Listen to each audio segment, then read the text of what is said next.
Assalamualaikum warahmatullahi wabarakatuh. Perkenalkan, nama saya Marisi Pratama dari jurusan Agroteknologi Fakultas Pertanian.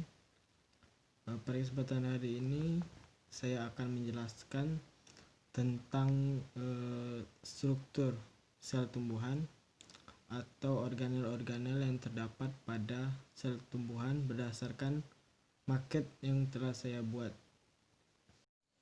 Dinding sel merupakan penyusun sel tumbuhan yang tersusun atas serat-serat bersifat tebal dan kaku untuk membantu mempertahankan bentuk sel dan melindungi sel dari kerusakan mekanis. Dinding sel terdapat plasmodesmata yang berfungsi sebagai penghubung dengan sel di sebelahnya. Membran sel merupakan bagian penting pada tumbuhan, khususnya pada sel tumbuhan, membatasi isi sel dengan lingkungan. Organel ini berfungsi sebagai selaput, pelindung, dan pengontrol yang bersifat semi-permeabel untuk mengendalikan pertukaran zat antar sitoplasma dengan lingkungan sel. Sitoplasma adalah cairan sel yang mengisi ruang antar membran sel dengan inti sel. Sitoplasma tersusun atas bahan dasar cair yang disebut sitosol yang berisi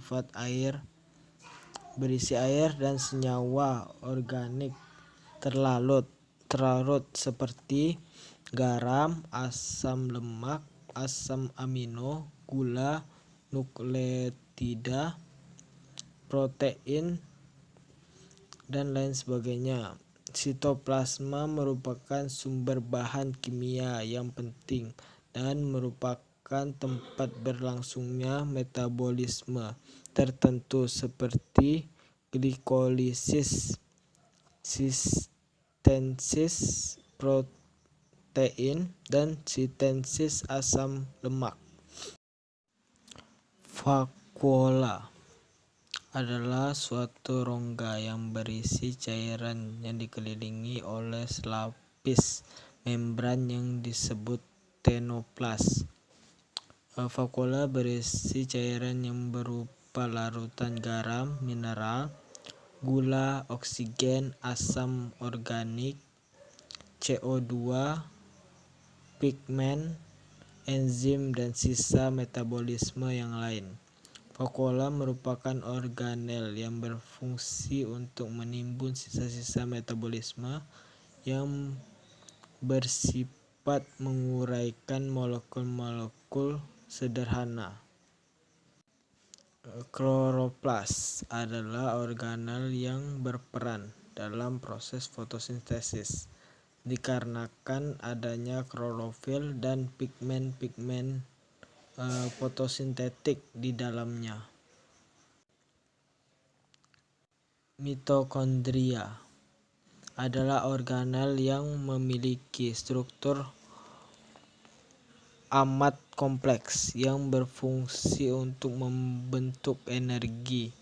Mitokondria merupakan tempat berlangsungnya respirasi aerob pada tingkat uniseluler. Mitokondria memiliki enzim-enzim yang berperan untuk mengatur daur Krebs, yaitu sikrom.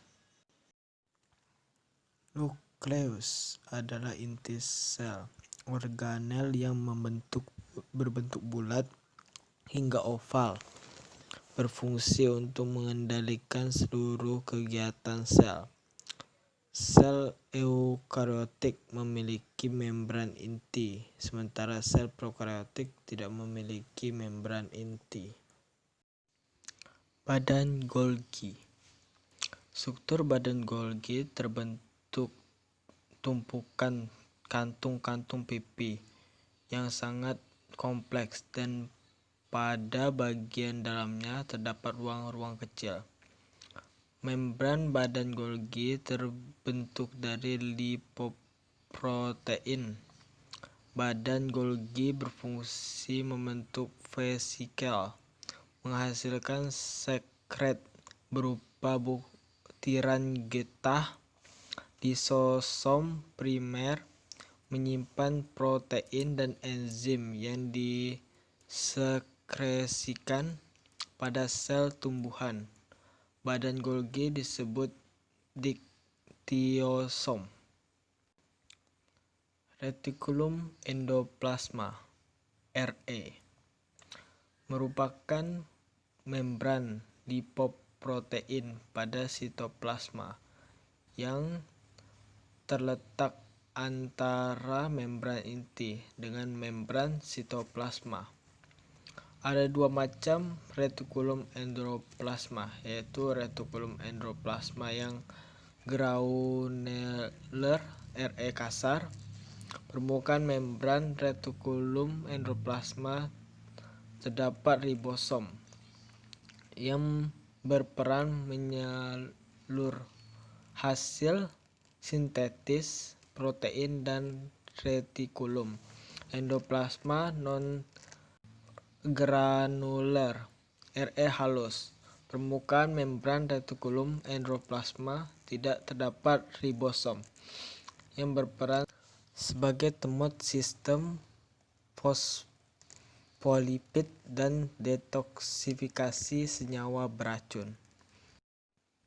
Sekian yang dapat saya sampaikan.